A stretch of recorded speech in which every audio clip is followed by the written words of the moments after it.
اللہ من الشیطان الرجیم بسم اللہ الرحمن الرحیم۔ دین کے لفظ پہ کچھ سوالات اور آئے ہیں، لوگ اور اس کی وضاحت چاہتے ہیں۔ پہلے تو میں اس سلسلے میں آپ کو یہ یاد دلا دوں کہ جیسے سورہ فاتحہ میں ہم یہ کہتے ہیں کہ مالک یوم الدین، میں نے اس پہ بھی کافی سمجھایا ہے۔ پھر میں نے یہ بھی بتایا ہے آپ کو کہ اللہ سبحانہ و تعالیٰ نے یعنی یہ پیغمبر کے ذریعے سے باتیں ہم تک پہنچائی ہیں، اگر وہ بات صحیح ہے او کما قال علیہ الصلاۃ والسلام کہ مرتے ہی آدمی سے یہ 3 سوال کیے جائیں گے اس کی روح سے۔ جب روح یہاں سے منتقل ہو جاتی ہے، ہمارا انتقال ہو جاتا ہے، تو من ربو کا ما دینو کا من نبیو کا، تو ما دینو کا ایک بہت بڑا سوال ہے۔ اور پھر اللہ سبحانہ و تعالیٰ نے یہ بھی بتایا ہے کہ ان الدین عند اللہ الاسلام، کہ اسلام ہی اصل دین ہے اللہ کی نظر میں، یعنی فرما برداری۔ اور دین کا مطلب میں سمجھا چکا ہوں کہ راستہ، اسٹائل۔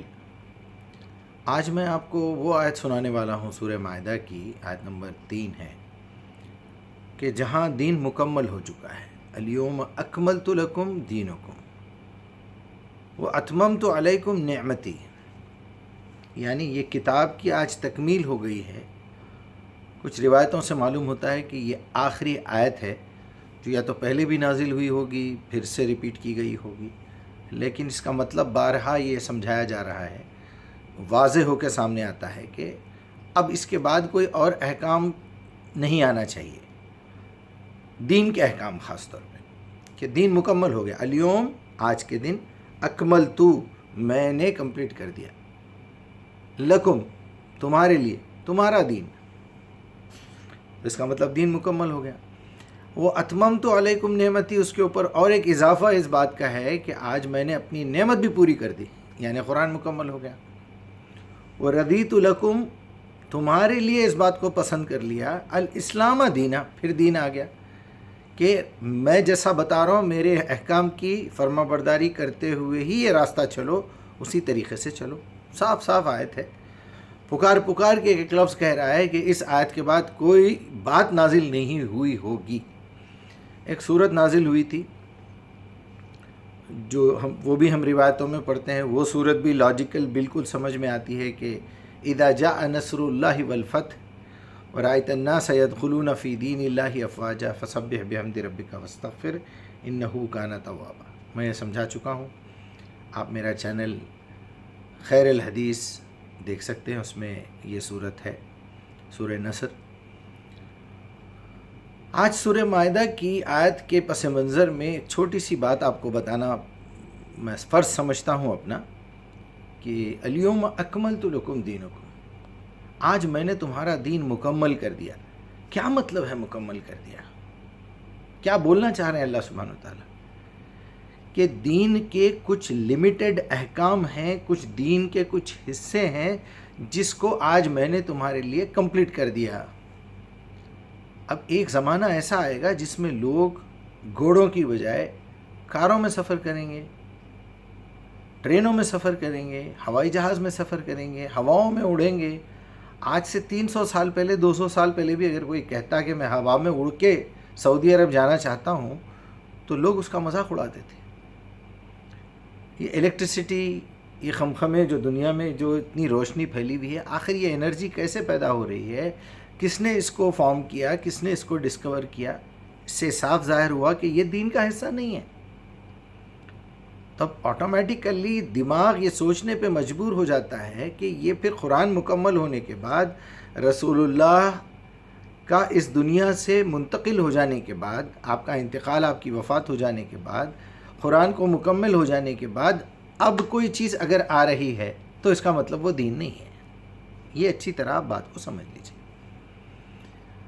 اللہ تعالیٰ نے قرآن میں جتنے احکامات دیے ہیں وہ دین ہے۔ دین اگر چیک کرنا ہے تو آپ کو کتاب اللہ کھولنا پڑے گا۔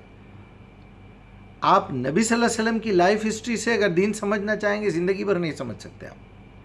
تو نبی صلی اللہ علیہ وسلم کی لائف سے سب سے پہلے آپ کو وہ حصہ الگ کر کے سامنے لانا پڑے گا جو آپ صلی اللہ علیہ وسلم کی زبان مبارک سے باہر آیا ہو. تو وہ قرآن ہے. خیر الحدیث کتاب اللہ، خیر الہدی ہدی محمد. کہ اب اس پہ چلنے کا، ہدایت کا صحیح طریقہ، صحیح راستہ محمد کا ہے. بات ختم ہوئی، دین یہاں پر مکمل ہو گیا. اب شر الامور محدثاتها کل محدثۃ بدعہ کل بدعۃ ضلالہ کل ضلالۃ فی النار ہو گیا. چلیے بات کو میں ختم کرنا چاہتا ہوں. بڑے میسیجز سے پرابلم بھی ہو رہی ہے. جس طرح اگر آپ دین میں سے کوئی چیز کو باہر نکال دیتے ہیں،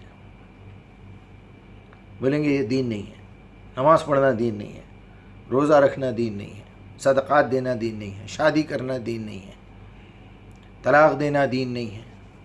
بھائی یہ دین کے حصے ہیں کیونکہ قرآن میں لکھے ہوئے ہیں. کامن سینس کی بات، سمپل فارمولا بتا رہا ہوں میں آپ کو. جو چیز قرآن میں لکھی ہوئی ہے وہ دین ہے، اور جو چیز قرآن میں لکھی ہوئی نہیں ہے وہ دین نہیں ہے، شریعت ہے. اگر اس دین پہ عمل کرنے کا نبی کا کوئی طریقہ ہے، سنت ہے اس کی، تو آپ اس کو بھی دین کا حصہ بنا سکتے ہیں کیونکہ دین پہ ہی عمل کیا جا رہا ہے. لیکن پریکٹیکلی آپ کے سامنے آ رہی ہے بات تو وہ دین کا حصہ ہے. اگر کسی آیت کو نبی صلی اللہ علیہ وسلم نے اپنی زبان سے سمجھایا ہے اور وہ دوسری جگہ وہ دوسری آیت سے میچ ہوتی ہے وہ بات، تو وہ بھی دین کا حصہ ہو گیا کیونکہ نبی صلی اللہ علیہ وسلم کی ایکسپلینیشن ہے. یعنی ایک بک آپ نے خرید لی، ایک ٹیچر نے آپ کو پڑھایا، اس پہ آپ نے پریکٹیکلز بھی کیا، اسی آرڈر کا حصہ ہے وہ. قرآن، سنت اور حدیث، یا آپ قرآن و سیرت کہہ لیجئے نبی صلی اللہ علیہ وسلم کی. اسی طرح جس طرح آپ دین میں یا قرآن میں سے ایک چیز نکال کے یہ یوزلیس ہے بول کے اگر نکال دیے تو ظاہر بات ہے آپ کو بھی اللہ تعالیٰ اسی مکھی کی طرح نکال دیں گے اسلام سے باہر، یعنی اللہ کی نظر میں ہم کافر ہو جائیں گے. تو ایک آیت بھی، ایک حکم بھی آپ اپنی مرضی سے دین میں سے خارج نہیں کر سکتے. اچھی طرح سمجھ گئے آپ. اب میں اس کے بعد والی بات بتانا چاہ رہا ہوں. اس کے اندر اگر آپ نے کوئی چیز ایڈ بھی کر دی، اگر کوئی چیز کو دین بنا دیا اور وہ چیز قرآن میں لکھی ہوئی نہیں ہے تو آپ یقین مانیے اس سے 1000 مرتبہ بڑا گناہ ہے. کیونکہ انسان کی مجبوری ہے، کمزوری ہے. آپ کو جتنے احکامات دیے گئے تھے آپ اس میں سے کچھ کرے کچھ نہیں کرے. یا اللہ وہ دین کا حصہ تو ہے لیکن میں نہیں کر پا رہا ہوں، میں کوشش کر رہا ہوں، ٹھیک ہے. جسے اللہ نے 5 نمازوں کا حکم دیا ہے، نبی نے ہمارے بتایا کیسے نماز پڑھنا ہے. کبھی ایک نماز میں لیٹ ہو گئے، کبھی دیر ہو گئی، کبھی چھوٹ گئی، ٹھیک ہے. اللہ نے کانسنٹریٹ کرنے کا حکم دیا، انی وجہت وجہی للذی فطر السماوات والارض وحنیفا وما انا من المشرکین. ہمارا دھیان کہیں بھٹک گیا، یعنی دین کا معیار تو ہمارے پاس ہے لیکن ابھی تک ہم وہ پورا کرنے میں آگے پیچھے نیچے اوپر ہو رہے ہیں، کمزوری ظاہر ہو رہی ہے. یہ چھوڑ کے، دین کے فرائض کو چھوڑ کے، دین کے احکامات کو چھوڑ کے، قرآن کے احکامات کو چھوڑ کے آپ وہ کام کریں جو دین میں نہیں ہے اور اس پہ زبردستی یہ کہ آپ اس کو دین بنانے کی کوشش کریں. آپ اندازہ کر رہے ہیں کتنا بڑا جرم ہے. اس کی مثال بالکل ایسی ہے کہ آپ کو پولیس ڈپارٹمنٹ کی یا فوج کی نوکری ملی ہے، قانون کی حفاظت کرنا، بارڈر کی حفاظت کرنا، اپنے ملک کی حفاظت کرنا آپ پہ فرض کر دیا گیا ہے. اور آپ یہ کرنے کے بجائے اگر وہ پوری طریقے سے نہیں کر سک رہے ہیں تو ٹھیک ہے، آپ کی کمزوری ہے، آپ اس کو تھوڑی سی آپ کو پینالٹی لگا دی جائے گی، پنشمنٹ دی جائے گی. لیکن آپ نے دشمن ملک سے دوستی کر لی، یعنی حفاظت کرنا تو دور کی بات ہے، آپ تو غدار بن چکے ہیں. اب وہ چیزیں داخل کر رہے ہیں آپ اور یہاں کے راز پہنچا رہے ہیں دشمنوں کو، تو آپ تو ملک کے غدار ہو گئے. پھر آپ اور آپ کی فیملی خود، آپ کی کمیونٹی خود ٹریفک رولز توڑ رہی ہے اور آپ ٹریفک کے کمشنر ہیں. کیا خیال ہے آپ کا؟ ہاں، اگر وہ رولز آپ فالو نہیں کر رہے ہیں ایک الگ مسئلہ ہے، لیکن فالو کرنا تو دور کی بات ہے، نہیں کرنا دور کی بات ہے. توڑ رہے ہیں آپ قانون کو، توڑ کے بتا رہے ہیں کہ میرے اتنا بڑا غدار کوئی نہیں ہے. تو یہ بہت بہت بری بات ہے. اور میں کوئی پرٹیکولر الفاظ بتا کے آپ کو نہیں بتانا چاہ رہا ہوں.